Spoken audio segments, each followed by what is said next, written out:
Welcome to Handmade Happenings. I'm Marissa and today I'm showing you how to make handmade pasta. Now, handmade pasta feels like one of those things that, sounds really difficult.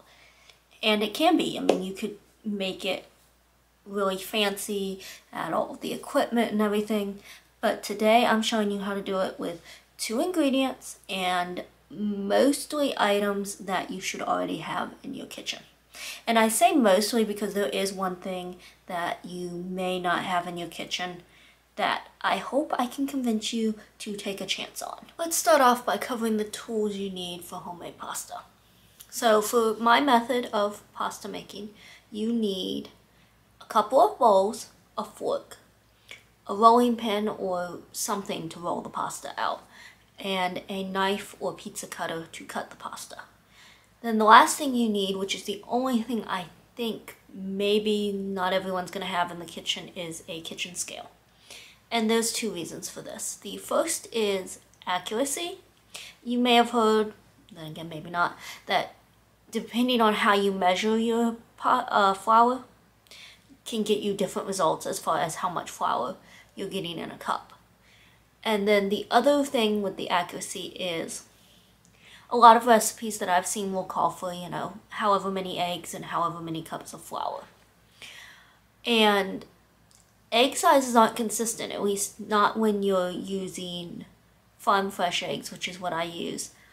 They can be a very wide range of sizes. And so measuring it and going by that weight is just more accurate because depending on the egg, you could have more or less liquid there. And depending on the flour, you could have more or less in your cup depending on how you measure. The second reason is just the way my method works, which is I do my pasta based on ratios. So I use 3 parts of liquid ingredient and 5 parts of dry ingredient, or in this case today, 3 parts egg, 5 parts flour by weight.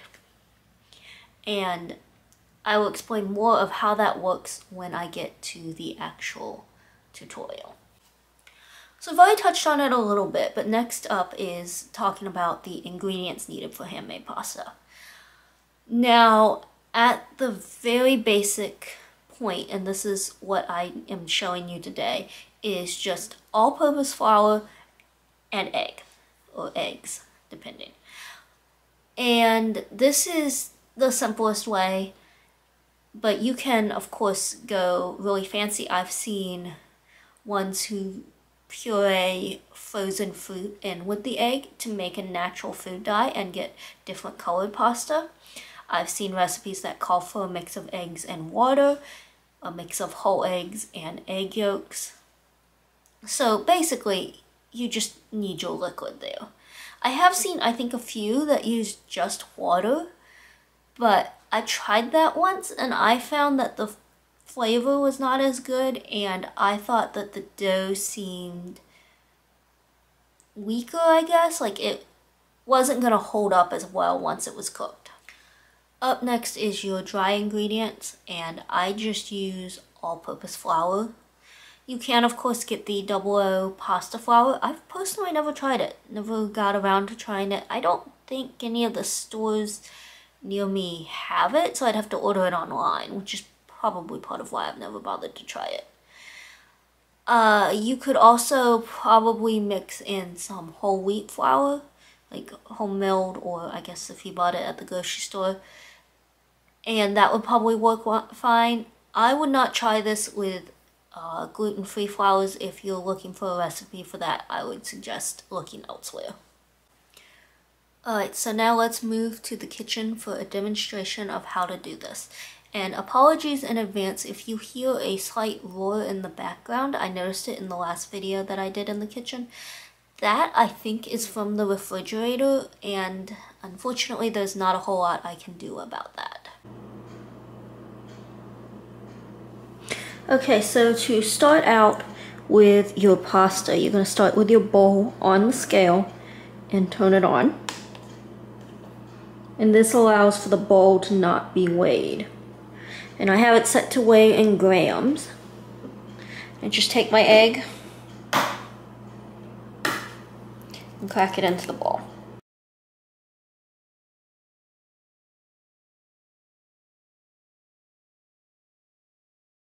So after you crack your egg, hopefully you do a better job than I just did.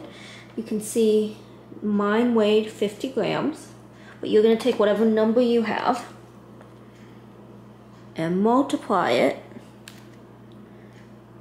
by 1.7. And that gives you 85. At least for me, it gave me 85. And that number, whatever you get, is how much flour you're going to weigh out. So here we've got another bowl. This is a bigger bowl on the scale. And we zero that out. So just, in my case, press the power button. That's what most scales have. And it returns the scale to 0. And we're going to weigh out the flour.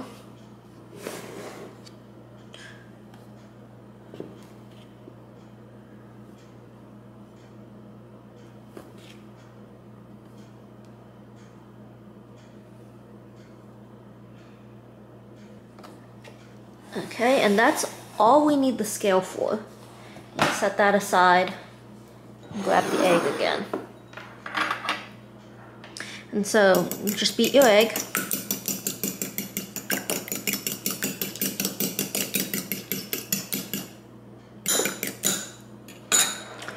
And then bring back your bowl with your flour. And you can create a well in the middle if you want, but usually I find that it's just easiest to dump in the egg and mix it up.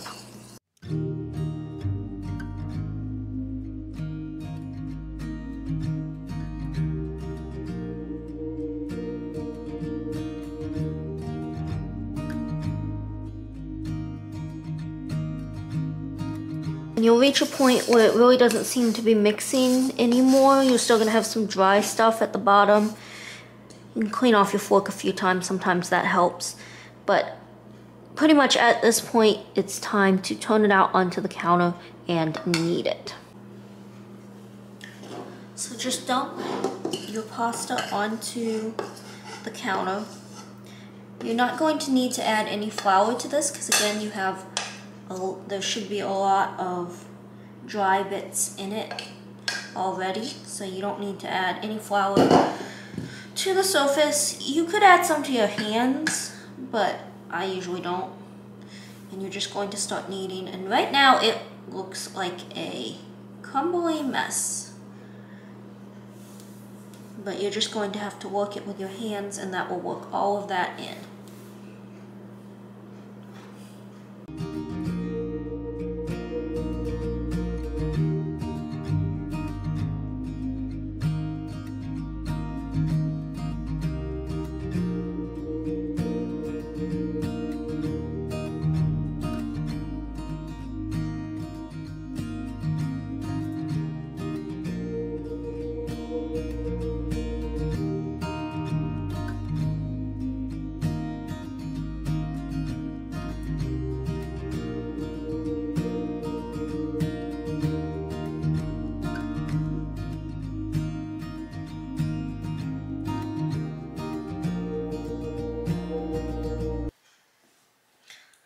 Alright, so you can see it has come together really well. There's not much left on the counter.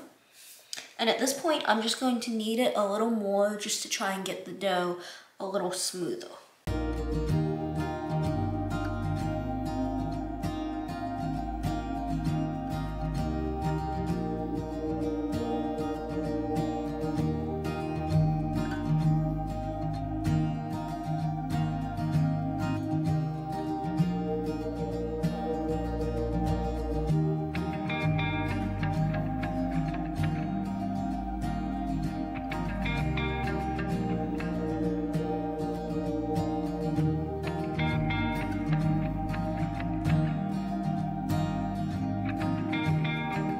Okay, so I'm done kneading the dough. You can see it's a lot smoother now.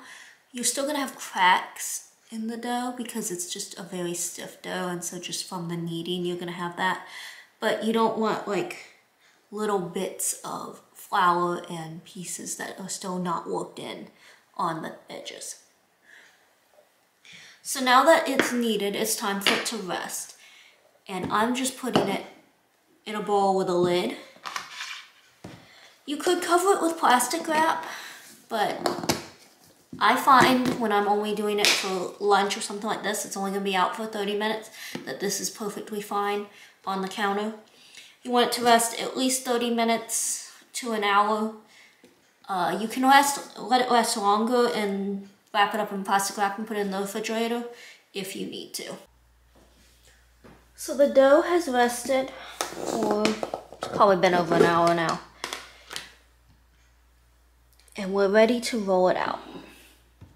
Now, if you're gonna cook this immediately after rolling out, which is what I would suggest, then I would encourage you to go ahead and put a pot of water on the stove with some salt and just have it on low to start heating it. And that's because this doesn't really take a lot of time. So I'm just using a rolling pin. And right now it doesn't need any flour. At some point, you know, it will start to stick and you'll want to add just the thinnest layer of flour on it. But right now it's not sticking, so I'm just gonna leave it.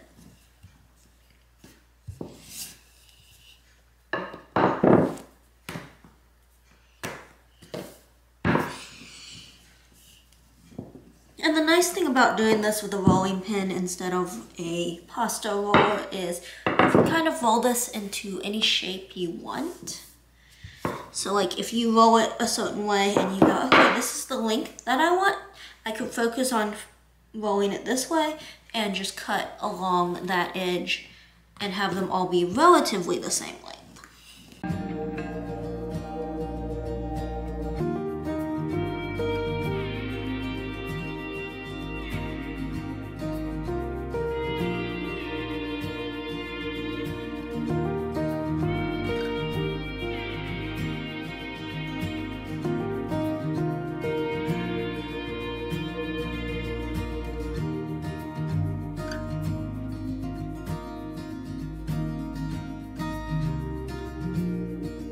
Okay, so now I can start feeling it's sticking a little more. So I'm just going to get a little flour, really not a lot, and just spread it. In fact, that was too much. You should only slightly be able to feel it. And then flip it and do the same on this side. It's like a very light coat.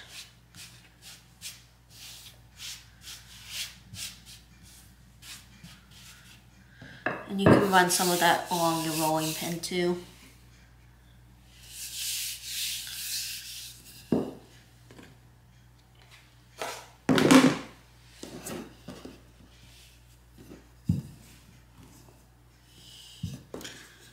So there's not really any great technique to this. If you've used a rolling pin before, then you probably can do this. The only thing I would say is like, don't press down too hard because then you'll just kind of smear it right into the counter. But honestly, that's for anything you're trying to roll out with a rolling pin.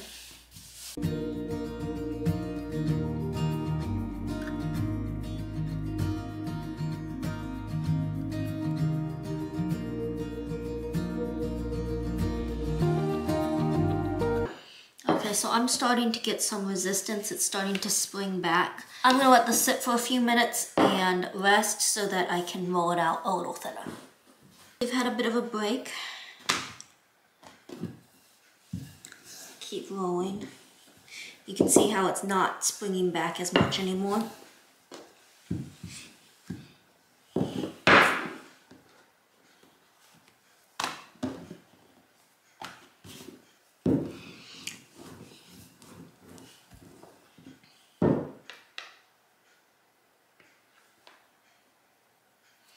And there's really no specific thickness, or I guess thinness, that you want this to be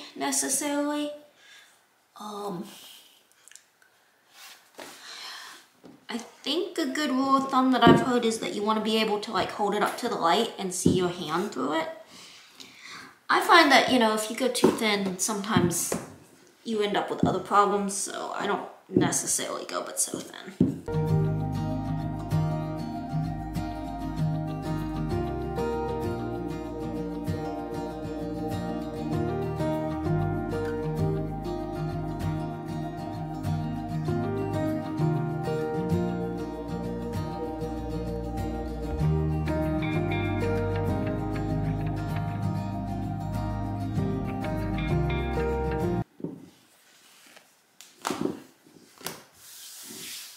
Okay, that's nice and thin, so I'm going to get ready to cut it. But before I start on that, I'm going to turn my water up so it'll be nice and hot when this is cut.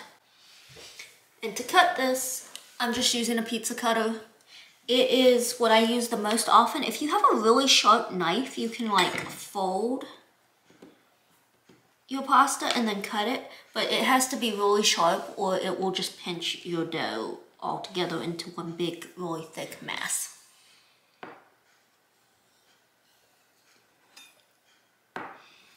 And of course, if you don't have a pizza cutter, you could use a kitchen knife and just drag it along.